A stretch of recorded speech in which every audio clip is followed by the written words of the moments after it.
اسماعیل شاهد سره پی ټی آی حکومت څه کړي هغه ولې دومره غوسه ده. که غواړئ چې تاسو هم خبر شئ نو دا ویډیو سره تر اخره پورې وګورئ او که زموږ چینل مو تر اوسه پورې نه وي سبسکرایب کړی نو زموږ چینل هم را سره سبسکرایب کړئ. دوستانو د پښتو ډرامو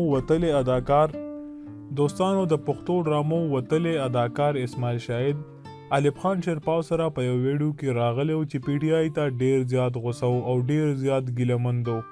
اسماعیل شاهد وویل څو ځلې راسره وعدې شوي دي چې ستا زوی به سرکاري نوکر کو خو هیچا زما زوی نوکر نه کو.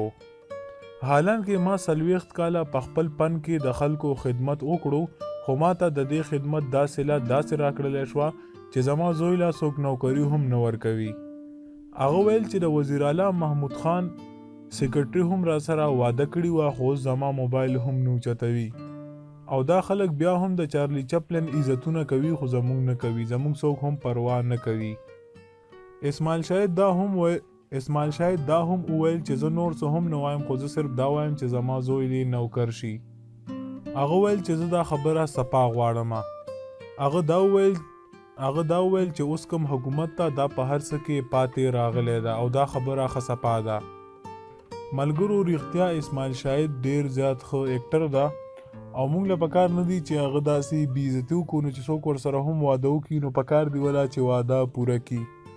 تاسو د اسماعیل شاهد د دې خبرو باره کې څه ویل غواړئ موږ ته لاندې په کمنټ کې ضرور ولیکئ. دا و زموږ نننۍ ویډیو، تر بلې ویډیو مو په لوی الله سپارم.